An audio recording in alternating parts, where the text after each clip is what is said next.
ശ്രീഹരയേ നമ. നമസ്കാരം. ശ്രീമദ് ഭാഗവതം 8-ാമത് സ്കന്ധം 15-ാമത് അധ്യായം മുതൽ 23-ാം അധ്യായം വരെ മഹാബലിയുടെ ചരിത്രം, വാമനാവതാര കഥയാണ് വർണ്ണിക്കുന്നത്. അതിൽ ഈ 15-ാം അധ്യായത്തിൽ മഹാബലിയുടെ സ്വർഗവിജയത്തിനെ പറയുകയാണ്. ബലിം പഞ്ചദശേ വിശ്വജിത് ആചാര്യ അയാചയൻ തതോസൗ സ്വർഗം അയജത് ഭയാദേവാനിലില്ലിരേ. അസുര പുരോഹിതൻ ആയിട്ടുള്ള ശുക്രമഹർഷി ബലിയെ കൊണ്ട് വിശ്വജിത്ത് എന്ന യാഗം ചെയ്യിച്ചതും അതിനെ തുടർന്ന് മഹാബലി സ്വർഗലോകം കീഴടക്കിയതും ദേവന്മാർ ഭയപ്പെട്ട് സ്വർഗം വിട്ട് പലായനം ചെയ്തതുമാണ് വർണ്ണിക്കുന്നത്. പരീക്ഷത്തിന്റെ ചോദ്യത്തോടു കൂടിയിട്ട് ആരംഭിക്കുകയാണ്. രാജോവാച ബലേഹ പദത്രയം ഭൂമേ കസ്മാത് ഹരിരയാചത ഭൂത്വേശ്വര കൃപണവല്ലബ്ധാർത്ഥോപി ബബന്ധതം ഏതദ്വേതുമിച്ഛാമോ. ഭഗവാൻ മഹാവിഷ്ണു കൃപണവൽ, ഒരു ദരിദ്രനെ പോലെ ബലിയുടെ അടുക്കൽ നിന്ന് എന്തിനാണ് 3 അടി മണ്ണ് യാചിച്ചത്? ആ യാചിച്ച ഭഗവാന്, വാമനമൂർത്തിക്ക് ബലി സർവസ്വവും ദാനം ചെയ്തു. എന്നിട്ടും എന്തിനാണ് ബലിയെ ബന്ധിച്ചത്? യജ്ഞങ്ങളുടെ എല്ലാം അധിഷ്ഠാതാവാണ് ഭഗവാൻ, പൂർണ്ണനാണ്. അങ്ങനെയുള്ള ആ ഭഗവാൻ യാചിക്കുന്നത് അത് നിന്ദ്യമല്ലേ? ഒരു അപരാധവും ചെയ്തിട്ടില്ലാത്ത ബലിയെ ബന്ധിച്ചതും വാസ്തവത്തിൽ ഒരു അപരാധമല്ലേ?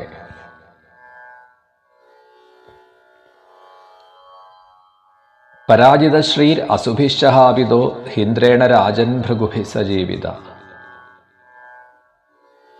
ശ്രീശുക ബ്രഹ്മർഷി പറയാൻ ആരംഭിക്കുകയാണ്. രാജാവേ, ആ ബലി ചക്രവർത്തി ദേവാസുര യുദ്ധത്തിൽ ദേവേന്ദ്രനാൽ നിഗ്രഹിക്കപ്പെട്ടവനാണ്. ആ ബലിയെ വീണ്ടും ജീവിപ്പിക്കുന്നത് അസുരഗുരുവായിട്ടുള്ള ശുക്രനാണ്.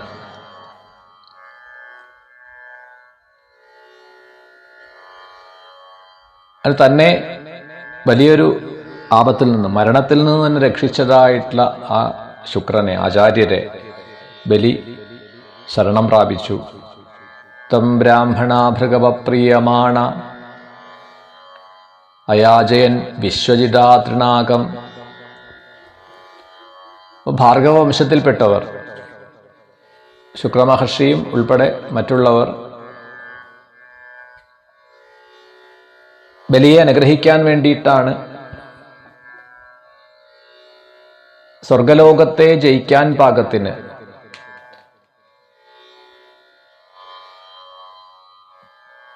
ആ മഹാബലിയെ വിധിപ്രകാരം അഭിഷേകം ചെയ്ത് വിശ്വജിത്ത് എന്ന യാഗം ബലിയെ കൊണ്ട് ചെയ്യിപ്പിക്കുകയാണ്. ധനുശ്ച ദിവ്യം പുരുടോപനദ്ധം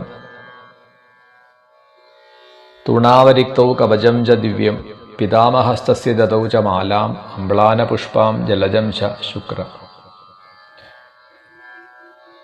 അത് യാഗം ചെയ്യുകയും അതിൽ നിന്ന് തങ്കത്തകിടുകൾ കൊണ്ട് വരിഞ്ഞു കെട്ടിയ തേര്, കുതിരകൾ, സിംഹക്കൊടി അടയാളമുള്ള ധ്വജം, ദിവ്യമായിട്ടുള്ള വില്ല്, അമ്പൊടുങ്ങാത്ത ആവനാഴികൾ, അതിവിശിഷ്ടമായിട്ടുള്ള മാർച്ചട്ട, ഇതെല്ലാം ആവിർഭവിച്ചു. പിതാമഹനായിട്ടുള്ള പ്രഹ്ലാദൻ ബലിക്ക് വാടാമലര് കൊണ്ടുള്ള ഒരു മാല സമ്മാനിച്ചു. ശുക്രമഹർഷി ഒരു ശംഖിനെ സമ്മാനിച്ചു. ഏവം സ വിപ്രാർജിത യോധനാർത്ഥ സ്തൈ കൽപ്പിത സ്വസ്തിയനോധ വിപ്രാൻ പ്രദക്ഷിണീകൃത്യ കൃതപ്രണാമ പ്രഹ്ലാദമാമന്ത്ര്യ നമശ്ചകാര. അങ്ങനെയെല്ലാം സമ്മാനങ്ങളെല്ലാം നേടി യാഗം ചെയ്ത് അതിശക്തനായി തീർന്ന ബലി ഋത്തുക്കുകളെയെല്ലാം നമസ്കരിച്ചു, ദക്ഷിണ എല്ലാം നൽകി അവരെ സന്തോഷിപ്പിച്ചു. പ്രഹ്ലാദനെയും നമസ്കരിച്ചു. ഹേമാംഗദല സദ്ബാഹു സ്ഫുരൻ മകരകുണ്ടല രാജരഥമാരൂഢോധിഷ്ണ്യസ്ത ഇവ ഹവ്യവാട്ട്. അതിനുശേഷം ആ ദിവ്യമായിട്ടുള്ള തേരിൽ പ്രവേശിച്ച് പടച്ചട്ടയണിഞ്ഞ് ആയുധങ്ങളെല്ലാം സ്വീകരിച്ച് ഇപ്പോൾ ബലിയെ കണ്ടാൽ ഹോമകുണ്ഡത്തിലെ ആഹവനീയ അഗ്നി പോലെ അങ്ങനെ ശോഭിക്കുന്നു.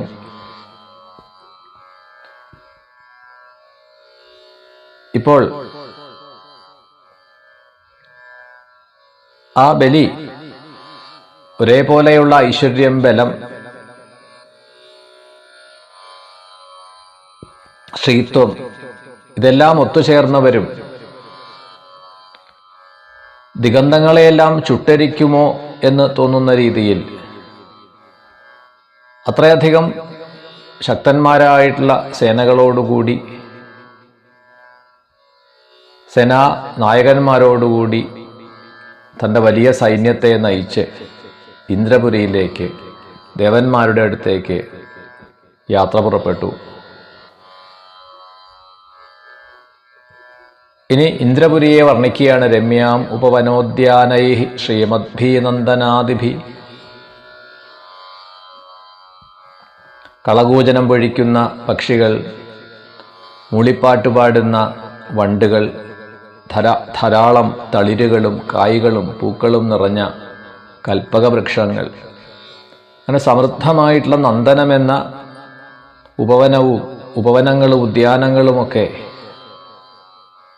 ഉള്ള ഇടമാണ് ഈ ദേവലോകം. അവിടെ താമരപ്പൊയ്കകളുണ്ട്, അതിൽ അപ്സര സ്ത്രീകൾ സ്നാനം ചെയ്യുന്നു.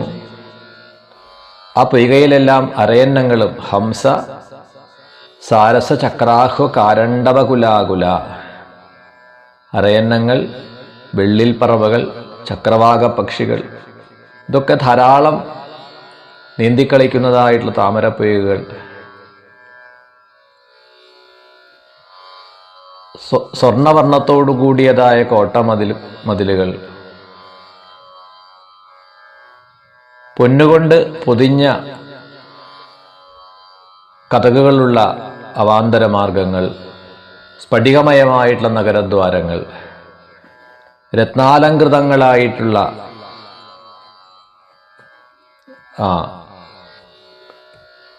ഇടങ്ങൾ, വജ്രം കൊണ്ടും പവിഴം കൊണ്ടും നിർമ്മിച്ച മണ്ഡപങ്ങൾ, നിർമ്മല വസ്ത്രം ധരിച്ചവരാണ് അവിടെയുള്ളവർ. ധാരാളം ആഭരണങ്ങളൊക്കെ ധരിച്ച് അഗ്നി പോലെ ജ്വലിക്കുന്ന ദേവസ്ത്രീകൾ. ഇങ്ങനെയെല്ലാം ആ സ്വർഗത്തിൻ്റെ ഭംഗിയെ വർണ്ണിക്കുകയാണ്. മുക്താവിതാനൈർമണിഹേമകേതുഭിന്നാനാ പതാകാവലഭീഭിരാവൃതാം. മുത്തുതൊങ്ങലുകളിട്ട മേൽക്കട്ടിലുകൾ, കാഞ്ചനമയങ്ങളായിട്ട ധ്വജസ്തംഭങ്ങൾ, പലതരം പതാകകളോടുകൂടിയ മട്ടുപ്പാവുകൾ, ധാരാളം മയിലുകളും മാടപ്രാവുകളും അവയുടെയൊക്കെ ശബ്ദം കൊണ്ട് മുഖരിതമായ മണിമാളികകൾ. അവിടെ നിന്നും മംഗളധ്വനികൾ മുഴങ്ങുന്നത് കേൾക്കാം. മൃദംഗം, ശംഖ്, ഭേരി, വീണ, ഉരജം, യഷ്ടി, വേണു, ഈ വാദ്യങ്ങളോടുകൂടി ഗന്ധർവാദികളുടെ മധുരഗാനങ്ങളും.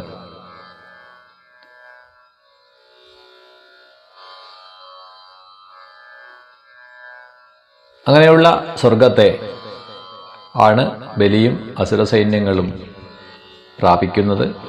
താം ദേവധാനിം സവരൂധിനീപതിർബഹി സമന്താരുധേ പുതന്യയ. ദേവന്മാരുടെ വാസസ്ഥാനമായിട്ടുള്ള ഇന്ദ്രപുരിയെ മഹാബലി തൻ്റെ സൈന്യബലം കൊണ്ട് എല്ലാ ഭാഗത്തു നിന്നും തടഞ്ഞുവെച്ചു. ശുക്രാചാര്യൻ കൊടുത്ത ആ ശംഖിനെ മുഴക്കാൻ തുടങ്ങി. ദേവപത്നിമാരൊക്കെ ഭയപ്പെടുന്നു ആ ശംഖശബ്ദം കേട്ട്. ഇന്ദ്രനാവട്ടെ ബലിയുടെ യുദ്ധത്തിനുള്ള പുറപ്പാടിനെ കണ്ടറിഞ്ഞ് ഗുരുനാഥനായിട്ടുള്ള ബൃഹസ്പതിയെ ആശ്രയിക്കുകയാണ് മറ്റ് ദേവഗണങ്ങളോടുകൂടിയിട്ട്. ഭഗവന്നുദ്യമോ ഭൂയാൻ ബലേർന്ന പൂർവവൈരിണ അഭിഷഹ്യമിമം മന്യേ കേനാസീ തേജസോർജിത. അല്ലയോ ഗുരുനാഥ,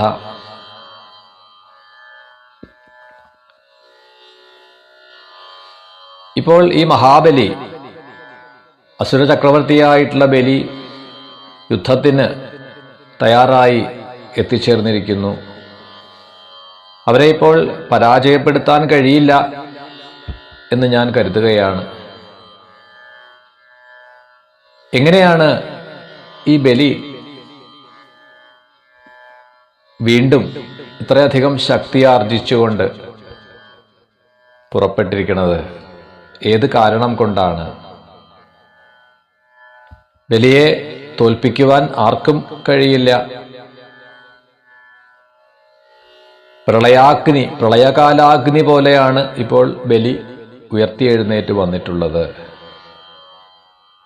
എന്നൊക്കെ ഇന്ദ്രൻ ആ ബൃഹസ്പതിയോട് ചോദിക്കുകയാണ്. ഗുരുരുവാച ജാനാമി മഖവൻ ശത്രോരുന്നതേരസ്യ കാരണം ശിഷ്യായ ഉപഭൃതം തേജോ ഭൃഗുഭിർ ബ്രഹ്മവാദിഭി. ദേവേന്ദ്രന്റെ ചോദ്യത്തിന് മറുപടി പറയുകയാണ് ഗുരുനാഥനായിട്ടുള്ള ബൃഹസ്പതി. ഇന്ദ്ര, ഈ ശത്രുവിൻ്റെ ഉയർച്ചയ്ക്കുള്ള കാരണം എന്താണെന്ന് ഞാൻ പറയാം. വേദജ്ഞന്മാരായ ശുക്രാദികളാൽ തൻ്റെ ശിഷ്യനായിട്ടുള്ള ബലി ശക്തിശാലിയാവണം, തേജസ്വിയാവണം എന്ന് നിശ്ചയിച്ചിട്ട് ഒരു യാഗത്തെ ചെയ്ത് വേണ്ടതായ സംഭാരങ്ങളെ നേടിക്കൊടുത്തിരിക്കുന്നതാണ്. ഭവദ്വിധോ ഭവാൻ വാപി വർജയിത്വേശ്വരം ഹരിം നാസ്യ ശക്ര പുരസ്ഥാതും കൃതാന്തസ്യ യഥാ ജനാഃ. സർവശക്തനായിട്ടുള്ള ആ ഭഗവാൻ ഒഴികെ ആർക്കും തന്നെ ഇപ്പോൾ ബലിയെ പരാജയപ്പെടുത്താനാവില്ല. യമന്റെ മുന്നിൽ പ്രാണികൾ എന്നതുപോലെ കൃതാന്തസ്യ ജനാ യഥാ. ഇപ്പോൾ ബലിയുടെ മുൻപിൽ നിൽക്കുവാൻ പോലും ആരും ശക്തരല്ല. അപ്പോൾ എന്താണ് ചെയ്യേണ്ടത് എന്ന് ഉപദേശിക്കുകയാണ്. തസ്മാൻ നിലയമുത്സൃജ്യ യൂയം സർവേ ത്രിവിഷ്ടപം യാത കാലം പ്രതീക്ഷന്തോ യഥ ശത്രോർ വിഭജ്യ. ഇപ്പോൾ നിങ്ങളെല്ലാവരും ഈ സ്വർഗം ഉപേക്ഷിച്ച് പോവുക. ഇനി ശത്രുവിന് പ്രതികൂലാവസ്ഥ നേരിടുന്ന കാലം അത് പ്രതീക്ഷിച്ചുകൊണ്ട് മാറി നിൽക്കൂ ഇവിടെ നിന്ന്. ഏഷ വിപ്രബലോദർക്ക സമ്പ്രത്യൂർജിത വിക്രമ തേഷാം ഏവാപമാനേന സാനുബന്ധോ വിനങ്ഷ്യതി. ഇപ്പോൾ വിപ്രതേജസ്സുകൊണ്ട് ഗുരുതേജസ്സിനാൽ അഭിവൃദ്ധി നേടിയവരാണ് അസുരന്മാർ, അതുപോലെ തന്നെ ആ ബലി. എന്നാൽ പിന്നീട് അവരുടെ തന്നെ തിരസ്കാരം കൊണ്ട് ഇവർക്ക് ആപത്തുകൾ വന്നു ചേരും. ഏവം സുമന്ത്രിതാർത്ഥാസ്തേ ഗുരുണാർത്ഥാനുദർശിന ഹിത്വാ ത്രിവിഷ്ടവം ജഗ്മുർഗിർവാണ കാമരൂപിണ. എന്താണ് വാസ്തവമെന്ന് കണ്ടറിയുവാൻ കഴിവുള്ള ആ ബൃഹസ്പതി, ദേവഗുരുവായിട്ടുള്ള ബൃഹസ്പതിയുടെ ഉപദേശം കേൾക്കുന്ന ദേവന്മാർ സ്വർഗം ഉപേക്ഷിച്ചു പോവുകയാണ് പിന്നീട് ചെയ്തത്. ദേവേശ്വഥ നിലീനേഷു ബലിർ വൈരോചനപുരിം. ദേവന്മാർ പലായനം ചെയ്തതോടുകൂടി മഹാബലിക്ക് വളരെ വേഗത്തിൽ ദേവലോകത്തെ കീഴ്പ്പെടുത്താൻ കഴിഞ്ഞു. അങ്ങനെ 3 ലോകത്തെയും കൈവശപ്പെടുത്തുകയാണ്. തം വിശ്വജൈനം ശിഷ്യം ഭൃഗവ ശിഷ്യവത്സല ശതേന ഹയമേധാനാം അനുവൃതമയാജയൻ. തൻ്റെ ശിഷ്യനോടുള്ള വാത്സല്യം കൊണ്ട്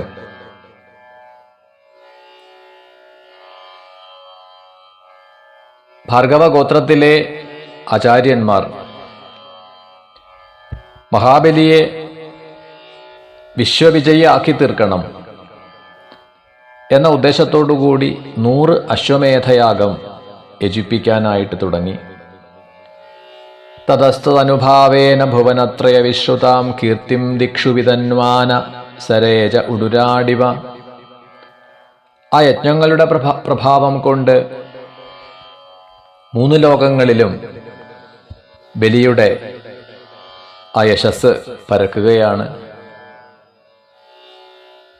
നക്ഷത്രങ്ങളുടെ നാഥനായിട്ടുള്ള ചന്ദ്രനെ പോലെ ബലി അങ്ങനെ തിളങ്ങാൻ തുടങ്ങി.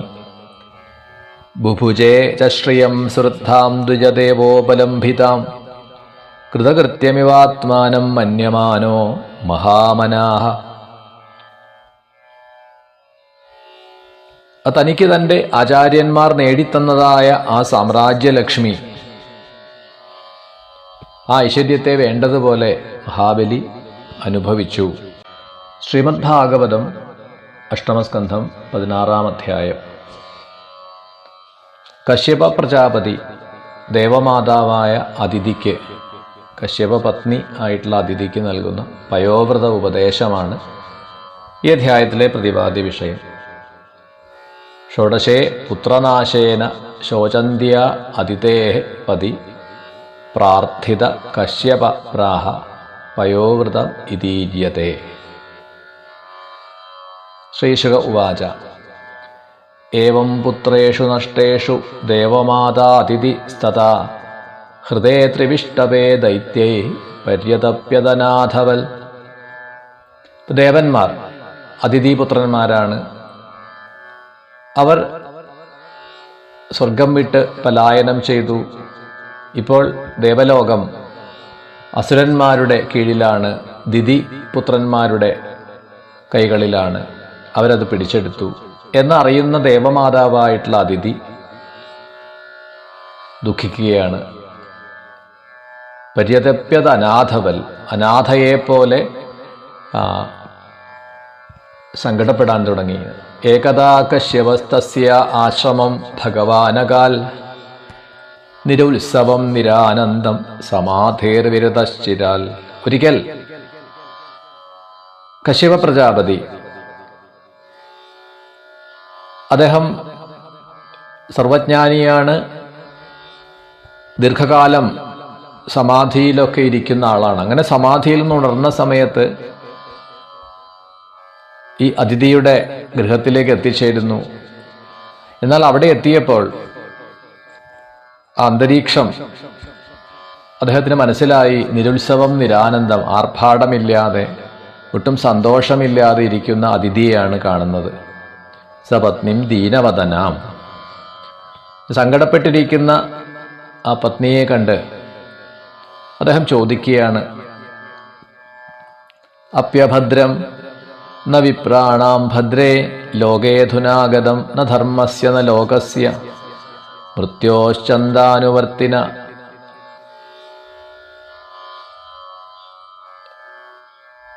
വേദോക്തമായ കർമ്മനിഷ്ഠയ്ക്ക് എന്തെങ്കിലും ഹാനി സംഭവിച്ചുവോ? എന്തെങ്കിലും തരത്തിൽ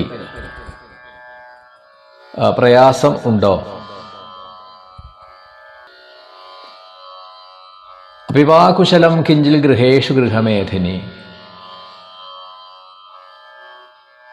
ഒരു ഗൃഹസ്ഥന്റെ അല്ലെങ്കിൽ ഗൃഹനാഥയുടെ കർമ്മങ്ങളിൽ എന്തെങ്കിലും തരത്തിലുള്ള ഒരു പ്രയാസം വന്നിട്ടുണ്ടോ? ധർമ്മ ഹാനി സംഭവിച്ചുവോ? ധനം നഷ്ടപ്പെട്ടുവോ?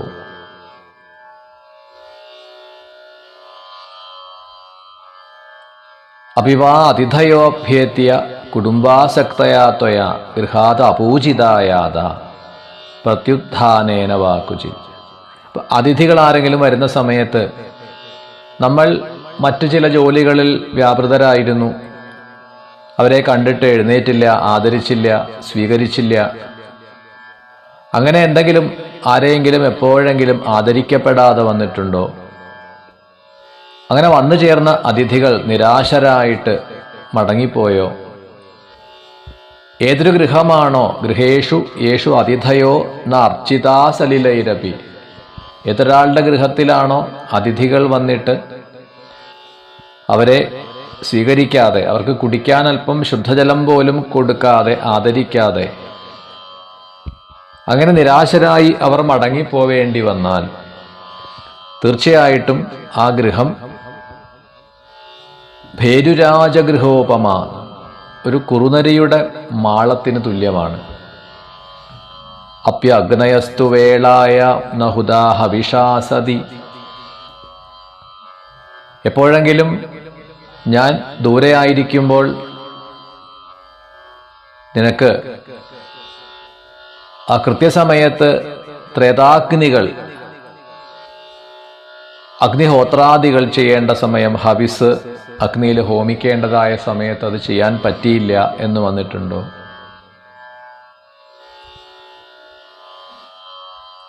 ഈ അഗ്നി സമാരാധന വാസ്തവത്തിൽ ഗൃഹസ്ഥനെ അതിൻ്റെ പുണ്യം കൊണ്ട് പുണ്യലോകങ്ങളിലേക്ക് എത്തിച്ചേർക്കുന്നതാണ്. അതുകൊണ്ടാണ് വിപ്രരെയും അഗ്നിയെയും ദേവസ്വരൂപമായിട്ടുള്ള ശ്രീനാരായണന്റെ മുഖത്തിനോട് ഹോമിക്കുന്നത്. നിന്റെ പുത്രന്മാർക്കൊക്കെ ക്ഷേമം തന്നെയല്ലേ? എന്നാൽ നിന്നെ കാണുമ്പോൾ എന്തോ മനസ്സിന് സുഖമില്ലാതിരിക്കുന്നത് പോലെ തോന്നുകയാണ്. എന്നിങ്ങനെയൊക്കെയുള്ള കശ്യപ പ്രജാപതിയുടെ ചോദ്യങ്ങൾക്ക് മറുപടി പറയുകയാണ് അതിഥി. അതിഥിരുവാച ഭദ്രം ദ്വിജകവാം ബ്രഹ്മൻ ധർമ്മസ്യാസ്യ ജനസ്യ ച.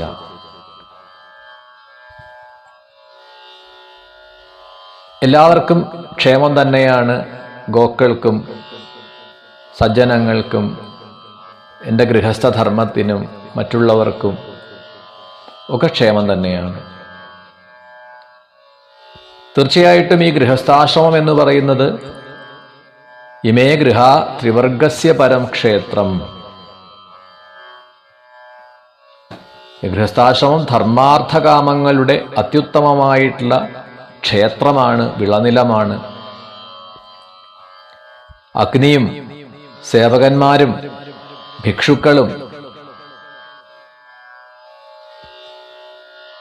ഇതെല്ലാം തന്നെ യാതൊരു ക്ലേശവുമില്ലാതെ, യാതൊരു ഹാനിയുമില്ലാതെ, മുടക്കം കൂടാതെ ഭംഗിയായിട്ട് എല്ലാം നടക്കുന്നുണ്ട്. ഒന്നിനും ഒരു കോട്ടവുമില്ല.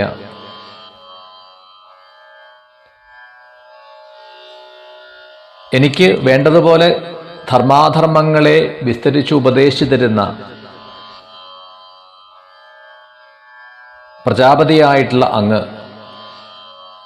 എൻ്റെ ഏതെങ്കിലും ഒരു ആഗ്രഹം നിരസിച്ചിട്ടുണ്ടോ? ഒരിക്കലുമില്ല. അപ്പോൾ ഇനി പറയാൻ പോകുന്ന ആഗ്രഹവും നിവർത്തിച്ചു തരും, സാധിപ്പിച്ചു തരും എന്ന പ്രതീക്ഷയോടുകൂടി പറയുകയാണ്.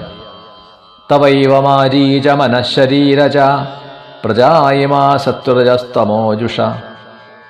അല്ലയോ മരീചിപുത്ര,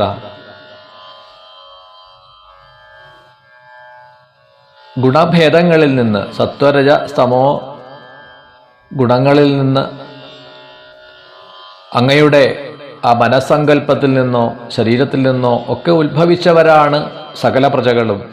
കശ്യപ പത്നിമാരിൽ നിന്നാണ് ലോകത്തിൽ സകല ജീവജാലങ്ങളും ഉണ്ടായിട്ടുള്ളത് എന്ന് ഭാഗവതം മുൻപ് പറഞ്ഞിട്ടുണ്ട്.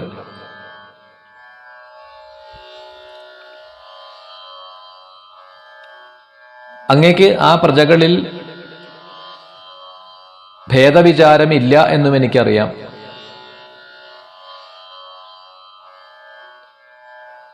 പക്ഷേ ഈശ്വരനാണെങ്കിൽ കൂടി, സർവേശ്വരനാണെങ്കിൽ കൂടി ഭജിക്കുന്നവനെ മാത്രമേ തിരികെ ഭജിക്കൂ. തസ്മാദീശ ഭജന്ത്യാമേ ശ്രേയശ്ചിന്തയ സുവ്രത. അതുകൊണ്ട് അല്ലയോ വ്രതങ്ങളിൽ നിഷ്ഠയുള്ള ജ്ഞാനമുള്ള ഹേ നാഥ, എനിക്ക് നന്മ വരാൻ വേണ്ടി വേണ്ടതായ ഉപദേശം തന്നാലും എൻ്റെ പുത്രന്മാർക്ക്, ദേവന്മാർക്ക് സപത്നീപുത്രന്മാരാൽ, അല്ലെങ്കിൽ ദേവന്മാർക്ക് ശത്രുക്കളാണ് അസുരന്മാർ, അവർ കശ്യപന്റെ തന്നെ മറ്റൊരു പത്നിയായ ദിതിയുടെ പുത്രന്മാരാണ്. അതുകൊണ്ടാണ് സപത്നീപുത്രന്മാർ എന്നിവിടെ വിശേഷിപ്പിച്ചത്. ആ അസുരന്മാർ ദേവലോകം കീഴടക്കി സ്വർഗത്തെ പിടിച്ചടക്കിയിരിക്കുന്നു. അതുകൊണ്ട് ആ ദേവന്മാർക്ക് അത് വീണ്ടെടുക്കാൻ ഉള്ള ഉപായം പറഞ്ഞു തരൂ. എൻ്റെ മക്കൾ ഇപ്പോൾ വല്ലാതെ സങ്കടപ്പെടുന്നു, ഞാനും അതുകൊണ്ട് ദുഃഖനിമഗ്നയാണ്. യഥാതാനി പുനഃസാധോ പ്രപദ്യേരന്മമാത്മജ. അപ്പം അതിനെ വീണ്ടെടുക്കാൻ ഏതെങ്കിലും വിധത്തിലുള്ള ഒരു ഉപായം പറഞ്ഞു തന്നാലും. ശ്രീശുക ഉവാച ഏവം അഭ്യർത്ഥിതോദിത്യ കസ്താമാഹ സ്മയന്നിവ അഹോ പായാബലം വിഷ്ണോ സ്നേഹബദ്ധമിതം ജഗൽ. ഇങ്ങനെ അതിഥിയുടെ ആ പ്രാർത്ഥന കേട്ട കശ്യപ പ്രജാപതി പുഞ്ചിരിച്ചുകൊണ്ട് പറയുകയാണ്, ഭഗവാന്റെ മായാബലം, വിഷ്ണുമായാ വൈഭവം ആശ്ചര്യകരമാണ്. ഈ ലോകം, ഈ ജീവലോകം സ്നേഹപാശം കൊണ്ട് പരസ്പരം ബന്ധിക്കപ്പെട്ടിരിക്കുന്നതാണ്. ക്വദേഹോ ഭൗതികോനാത്മ ക്വചാത്മാ പ്രകൃതേ പര കസ്യകേ പതിപുത്രാദ്യ മോഹ ഏവ ഹി കാരണം. പഞ്ചഭൂതങ്ങളാൽ രൂപം കൊണ്ട ഈ ദേഹം എവിടെയാണ്? പ്രകൃതിക്കും അതീതമായിട്ടുള്ള ആത്മതത്വം എവിടെയാണ്?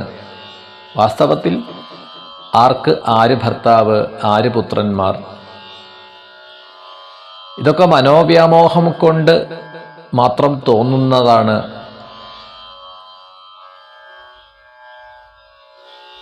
ഇവിടെ പുത്രസ്നേഹം, പുത്രന്മാരോടുള്ള സ്നേഹത്തെ നീക്കാൻ, പുത്രസ്നേഹം ഉപേക്ഷിക്കാൻ വേണ്ടിയിട്ടാണ് കശ്യപ പ്രജാപതി തത്വോപദേശം അതിഥിക്കായിട്ട് കൊടുക്കുന്നത്. എന്നാൽ അതുകൊണ്ട് അതിഥിക്ക് സമാധാനം ഉണ്ടാവുന്നില്ല എന്ന് കണ്ടിട്ടാണ് അതിഥിയുടെ ആഗ്രഹം നിറവേറ്റിക്കൊടുക്കാനായിട്ട് ഒരു മാർഗം ഉപദേശിക്കുകയാണ്. ഉപതിഷ്ഠസ്വ പുരുഷം ഭഗവന്തം ജനാർദ്ദനം സർവഭൂത ഗുഹാവാസം വാസുദേവം ജഗദ്ഗുരും. ആഗ്രഹങ്ങൾ സാധിക്കാൻ ബ്രഹ്മരുദ്രാദികളെ ഭജിക്കാറുണ്ട്. എന്നാൽ ഇവിടെ ഭഗവാൻ മഹാവിഷ്ണുവിനെ ഭജിക്കൂ എന്നാണ് ഉപദേശിക്കുന്നത്. കാരണം ആ ഭഗവാൻ ദീനന്മാരിൽ അനുകമ്പയുള്ള ആളാണ്, ആഗ്രഹങ്ങളെ നിറവേറ്റിത്തരുന്ന ആളാണ്. വിഷ്ണു ഭഗവാനെ ഉദ്ദേശിച്ച് ചെയ്യുന്നതായിട്ടുള്ള ഭജനം അത് നിഷ്ഫലമായി തീരില്ല എന്നൊക്കെ ഇവിടെ ആ കശ്യപ പ്രജാപതി അതിഥിക്ക് തുടർന്ന് പയോവ്രതത്തെ ഉപദേശിക്കുകയാണ്. അതിഥിരുവാച കേനാഹം വിധിനാ ബ്രഹ്മൻ ഉപസ്ഥാസ്യേ ജഗത്പതിം. അതിഥി ചോദിക്കുകയാണ്, ഞാൻ എങ്ങനെയാണ് ഉപാസിക്കേണ്ടത് ഭഗവാനെ? സങ്കടപ്പെടുന്ന എനിക്കും എൻ്റെ പുത്രന്മാർക്കും വളരെ വേഗത്തിൽ അതിൽ നിന്ന് കരകയറുവാനുള്ള ഉപായം പറഞ്ഞു തന്നാലും. കശ്യപ ഉവാച ഏതന്മേ ഭഗവാൻ പൃഷ്ട പ്രജാകാമസ്യ പത്മജ. ഒരിക്കൽ ബ്രഹ്മദേവൻ തന്നെ വിഷ്ണുപ്രീതിക്കായി എനിക്ക് ഉപദേശിച്ചു തന്നതായ ഒരു വ്രതം അത് ഞാൻ ഉപദേശിച്ചു തരാം. അതിൻ്റെ നിയമം ഇപ്രകാരമാണ്: ഫാൽഗുനസ്യ അമലേ പക്ഷേ ദ്വാദശാഹം പയോവ്രത. ഫാൽഗുന മാസം, പങ്കുനി മാസം എന്ന് പറയാറുണ്ട്. കൊല്ലവർഷക്കണക്കിൽ മീനമാസത്തിലാണ് ഏകദേശം വരിക. വെളുത്ത പക്ഷമാണ്. വെളുത്തപക്ഷത്തിലെ 12 ദിവസം, പ്രഥമ മുതലുള്ള 12 ദിവസം പയോവ്രതം, പാൽ മാത്രം ആഹാരമാക്കിക്കൊണ്ട് ഭക്തിയോടുകൂടി വിഷ്ണു ഭജനം ചെയ്യുക. സിനീബാല്യാം മൃതാലിപ്യ സ്നായാത് ക്രോഡവിതീർണയ. ഈ വ്രതം അനുഷ്ഠിക്കുന്നതിൻ്റെ തലേ ദിവസം അമാവാസിയായിരിക്കും. ആ അമാവാസി ദിവസം ആദിവരാഹമൂർത്തിയായിട്ട് അവതരിച്ച ആ ഭഗവാൻ ഭൂമിയെ ഉദ്ധരിച്ചു കൊണ്ടുവന്നു. അങ്ങനെ വരാഹമൂർത്തിയാൽ ഉദ്ധരിക്കപ്പെട്ട ഭൂമിയെ നമസ്കരിച്ചുകൊണ്ട് പ്രാർത്ഥിക്കുക, എൻ്റെ പാപത്തെ നിശേഷം നശിപ്പിച്ചാലും. തുടർന്ന് നിത്യനൈമിത്തിക കർമ്മങ്ങളെയൊക്കെ നിർവഹിക്കുക. ഏകാഗ്രതയോടുകൂടി ആ ഭഗവാനെ പൂജിക്കുക. എവിടെയാണ് പൂജിക്കേണ്ടത്? അർച്ചായാം സ്ഥണ്ടിലെ സൂര്യേ ജലേ വഹ്നൗ ഗുരാവപി. ഒന്നുകിൽ വിഗ്രഹത്തിലാവാം, അല്ലെങ്കിൽ ഭൂമിയിൽ തന്നെയാവാം, ആദിത്യനിലാവാം, ജലത്തിലാവാം, അഗ്നിയിലാവാം, ആചാര്യനിൽ പൂജിക്കാം.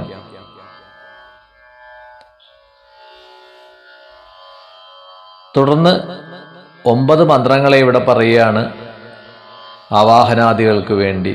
പാദ്യാദികൾക്കായിട്ട് ദ്വാദശാക്ഷര മന്ത്രമാണ്. നമസ്തുഭ്യം ഭഗവതേ പുരുഷായ മഹീയസേ സർവഭൂത നിവാസായ വാസുദേവായ സാക്ഷിണേ നമോ വ്യക്രായ സൂക്ഷ്മായ പ്രധാന പുരുഷായ ചതുർവിംശത് ഗുണജ്ഞായ ഗുണസംഖ്യാനഹേതവേ. സമസ്ത ഐശ്വര്യാദി ഷഡ്ഗുണയുക്തനായിട്ടുള്ള സമസ്ത ജീവസ്വരൂപനും സമസ്ത ജന ആദരണീയനും സമസ്ത ജീവരാശികളിലും വസിക്കുന്ന സ്വയം പ്രകാശരൂപനായിട്ടുള്ള ഭഗവാന് നമസ്കാരം. സ്ഥൂലമായും സൂക്ഷ്മമായും മൂലപ്രകൃതിയായും ജീവാത്മാവായും 24 ഗുണകാര്യങ്ങളുടെ ജ്ഞാതാവായിട്ടും സാഖ്യശാസ്ത്രത്തിൻ്റെ പ്രവർത്തകനായും എല്ലാം വർത്തിക്കുന്ന അവിടുത്തെ നമസ്കരിക്കുന്നു. നമോ ദ്വിശീർണേ ത്രിപദേ ചതുശൃംഗായ തന്തവേ സപ്തഹസ്തായ യജ്ഞായ ത്രയീവിദ്യാത്മനേ. വേദമന്ത്രനിബദ്ധമായ ആത്മസ്വരൂപമാണ് അവിടുത്തേത്. 2 ശിരസ്സുകൾ, 3 പാദങ്ങൾ, 4 കൊമ്പുകൾ, 7 കൈകൾ. ചത്വാരി ശൃംഗ ത്രയോ അസ്യ പാദാ ദ്വേ ശീർഷേ സപ്തഹസ്താസ്യോ അസ്യ ത്രിധാബദ്ധോ വൃഷഭോ ജൗജവീതി മഹാദേവോ ഭക്ത്യ ആവിശേതി. വൃഷഭത്തിൻ്റെ രൂപത്തിൽ, വേദമന്ത്രം കൊണ്ട് പ്രതിപാദിക്കുന്നതായ വൃഷഭത്തിൻ്റെ രൂപത്തിൽ സങ്കല്പിക്കപ്പെടുന്ന യജ്ഞമൂർത്തിയാണ് ഇവിടെ പ്രതിപാദിക്കുന്നത്. പ്രായണീയം, ഉദയനീയം, അങ്ങനെ ഉപക്രമ ഉപസംഹാര കർമ്മങ്ങൾ,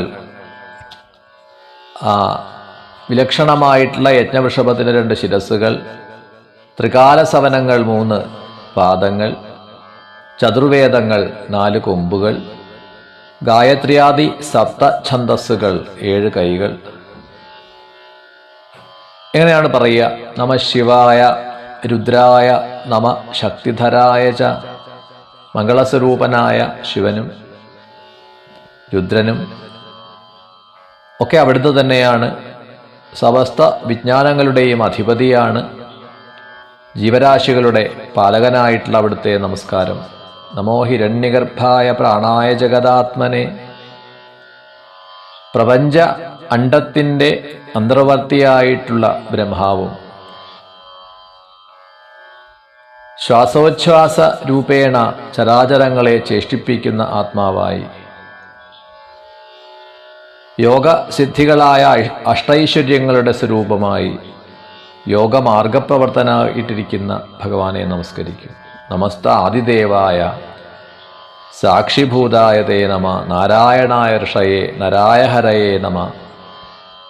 നമോ മരകതശ്യാമ രുചയേ അധികതശ്രിയേ കേശവായ നമസ്തുഭ്യം നമസ്തേ പീതവാസസേ. ആദിദേവനായ അവിടുത്തെ നമസ്കരിക്കുന്നു.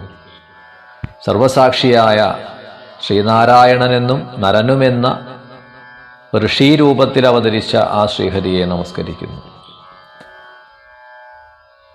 മരതക കാന്തി, മരതക മണിക്ക് ഒത്തതായ ശ്യാമള കാന്തിയോടുകൂടി ബ്രഹ്മ ഈശാന വിഷ്ണു ശക്തി ത്രയസമന്വിതനായിട്ടുള്ള ഭഗവാനെ നമസ്കരിക്കുന്നു. പീതാംബരധാരിയെ നമസ്കരിക്കുന്നു. വരങ്ങളെ പ്രദാനം ചെയ്യുന്നവരിൽ വരദാതാക്കളിൽ ശ്രേഷ്ഠനാണ് അവിടുന്ന്. സകല അഭീഷ്ടപ്രദനാണ്. ആ ഭഗവൽ പാദങ്ങളിൽ നിന്നും പ്രവഹിക്കുന്ന സുഗന്ധത്തെ ആഗ്രഹിച്ചുകൊണ്ടാണ് ദേവന്മാരും ലക്ഷ്മീദേവിയും എപ്പോഴും അവിടുത്തെ പാദസേവ ചെയ്യുന്നത്. ആ ഭഗവാൻ എന്നിൽ പ്രസാദിച്ചാലും. ഇങ്ങനെയുള്ള മന്ത്രങ്ങളെ കൊണ്ട് ആവാഹനാദി ഉപചാരങ്ങളെ ചെയ്ത് ആ ഭഗവാന് പാദ്യം, അർഘ്യം, ആചമനം ഇതെല്ലാം ശ്രദ്ധയോടുകൂടി ചെയ്യണം. അർച്ചിത്വ ഗന്ധമാല്യാദ്യൈ പയസാ സ്നപയേത് വിഭും. ചന്ദനം, പുഷ്പമാല ഇവ കൊണ്ടൊക്കെ പൂജിക്കുക. പാലഭിഷേകം ചെയ്യാം. പിന്നെ വസ്ത്രം, ആഭരണം, സുഗന്ധ പൂർണ്ണമായിട്ടുള്ള ധൂപം ഇതൊക്കെ സമർപ്പിക്കുക. ഓ നമോ ഭഗവതേ വാസുദേവായ എന്ന മന്ത്രം കൊണ്ട് ആരാധിക്കുക. ശ്രുതം പയസി നൈവേദ്യം ശാല്യന്നം വിഭവേ സതി സർപ്പി സകുടം ദത്വ ജൂഹുയാൻ മൂലവിദ്യയ.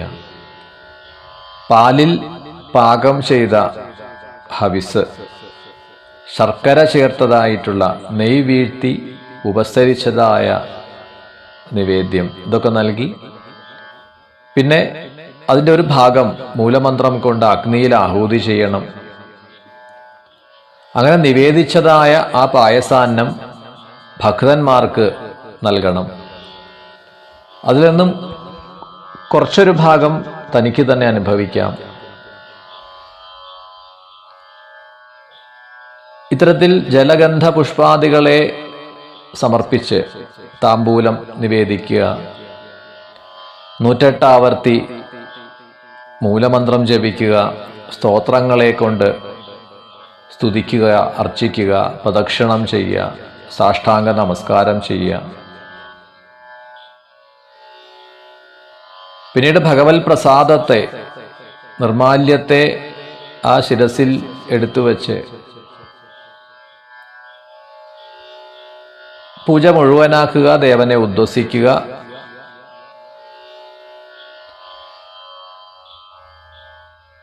ബഹുത്വമായിട്ട്, അതായത് 2 പേർക്കെങ്കിലും ചുരുങ്ങിയത് പാൽപായസത്തോടു കൂടിയിട്ടുള്ള അന്നം ദാനം ചെയ്യേണ്ടതാണ്. അതിനുശേഷം വേണം ഈ വ്രതം അനുഷ്ഠിക്കുന്ന ആൾ ഭക്ഷണം കഴിക്കാൻ. ബ്രഹ്മചര്യം അനുഷ്ഠിക്കണം. ദിവസേന പ്രഭാതത്തിൽ തന്നെ സ്നാനം ചെയ്ത് ഏകാഗ്രതയോടുകൂടിയിട്ട് ഈ 12 ദിവസവും ഈ പൂജ തുടരുക. ഒന്നുകിൽ ഈ 12 ദിവസങ്ങളിലും പാല് മാത്രം ഭക്ഷണമായിട്ട് കഴിക്കുക, വേറൊന്നും കഴിക്കാതിരിക്കുക. വിഷ്ണു പൂജ ചെയ്യുക. എല്ലാ ദിവസവും സാധുക്കൾക്ക് അന്നം ദാനം ചെയ്യണം. വിപ്രന്മാരെ കാൽ കഴുകി ചൂട്ടണം. 12 ദിവസം വിഷ്ണു ആരാധനയും ഹോമവും പൂജയും അന്നദാനവും എല്ലാം ചെയ്തുകൊണ്ട് വെളുത്തപക്ഷത്തിലെ പ്രഥമ മുതൽ ത്രയോദശി വരെ, ദ്വാദശി വരെ ഈ പൂജ തുടരുക. ത്രയോദശി വരേക്കും അതിൻ്റെ ചടങ്ങുകളുണ്ട്. അതുവരേക്കും ബ്രഹ്മചര്യം അനുഷ്ഠിക്കണം. ബ്രഹ്മചര്യം അധസ്വാപം സ്നാനം ത്രിഷവണം ചരേൽ. നിലത്ത് മാത്രമേ കിടന്നുറങ്ങാവൂ. 3 നേരവും സ്നാനം ചെയ്യണം. വർജയേത് അസദാലാപം ഭോഗാനുച്ചാവജാം തഥാ അഹിംസ്ര സർവഭൂതാനാം വാസുദേവപരായണ. ദുർജനങ്ങളുമായിട്ടുള്ള സംഭാഷണം ഒഴിവാക്കണം. സുഖാനുഭവങ്ങളൊന്നും, അങ്ങനെയുള്ള ചിന്തകൾ പാടില്ല, അങ്ങനെയുള്ള പ്രവൃത്തികളിൽ ഏർപ്പെടാൻ പാടില്ല. ഒന്നിനെയും ഹിംസിക്കരുത്. ത്രയോദശി ദിവസം ആ ഭഗവാന് പഞ്ചാമൃതം അഭിഷേകം ചെയ്യുക. ഇത്തരത്തിൽ ഒട്ടും തന്നെ വിത്തശാഠ്യമില്ലാതെ ധനവ്യയം ചെയ്യുന്നതിൽ ലോഭം ഇല്ലാതെ വിസ്തരിച്ച് പൂജിക്കുക.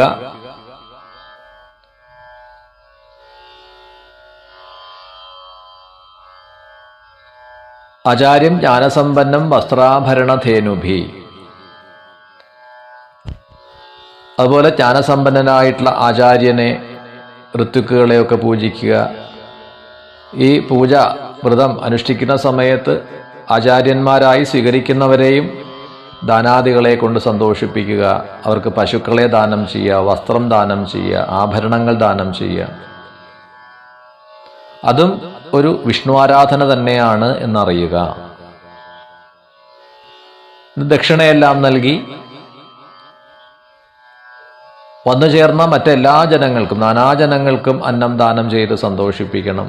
ദീനന്മാർ, അന്ധന്മാർ, കൃപണന്മാർ, അവർക്കൊക്കെ ഭക്ഷണം കൊടുത്തു, എല്ലാവർക്കും ലഭിച്ചു എന്ന് ഉറപ്പുവരുത്തണം. ഇതെല്ലാം വിഷ്ണു പ്രീതികരമാണ്, ഭഗവത് പ്രീതികരമാണ് എന്ന് ധരിക്കുക. അതിനുശേഷം മാത്രമേ സ്വയം ഭക്ഷണം കഴിക്കാവൂ. ആരംഭ ദിവസം മുതൽ എല്ലാ ദിവസവും ഭഗവത് ആരാധന ചെയ്യവേ നൃത്തം, വാദ്യം, ഗീതം, നൃത്തവാദിത്രഗീതൈശ്ച സ്തുതിഭി സ്വസ്തിവാചകൈ, സ്തോത്രങ്ങളെ കൊണ്ട് പൂജിക്കുക, വാദ്യഗീതാദികളെ കൊണ്ട് പൂജിക്കുക, വേദോക്തങ്ങളായ സ്വസ്തി സൂക്തങ്ങളെ കൊണ്ട് ആരാധിക്കുക. ഇങ്ങനെ പയോവ്രതം എന്ന പേരിൽ പ്രസിദ്ധമായിട്ടുള്ള ഈ വിഷ്ണു പൂജാവിധാനം മുൻപെനിക്ക് ബ്രഹ്മദേവൻ ഉപദേശിച്ചു തന്നതാണ്. അതാണ് ഇപ്പോൾ ഞാൻ നിനക്ക് ഉപദേശിച്ചു തന്നത്. ആത്മനിയന്ത്രണത്തോടുകൂടി, നല്ല സങ്കല്പത്തോടുകൂടി, അന്ധകരണ ശുദ്ധിയോടുകൂടിയിട്ട് ഇത് ആചരിച്ചാൽ തീർച്ചയായിട്ടും അതിൻ്റെ ആഗ്രഹം സാധ്യമാവും. ഇത് സർവയജ്ഞം എന്ന പേരിൽ പ്രസിദ്ധമായിട്ടുള്ള ഒന്നാണ്. സർവവ്രതം, സർവയജ്ഞം എന്നൊക്കെ അറിയപ്പെടുന്ന ഒന്നാണ് ഈ പയോവ്രതം. തസ്മാത് ഏതൽ വ്രതം ഭദ്രേ പ്രയതാശ്രദ്ധയാചര ഭഗവാൻ പരിതുഷ്ടസ്തേ വരാനാശു വിധാസ്യതി.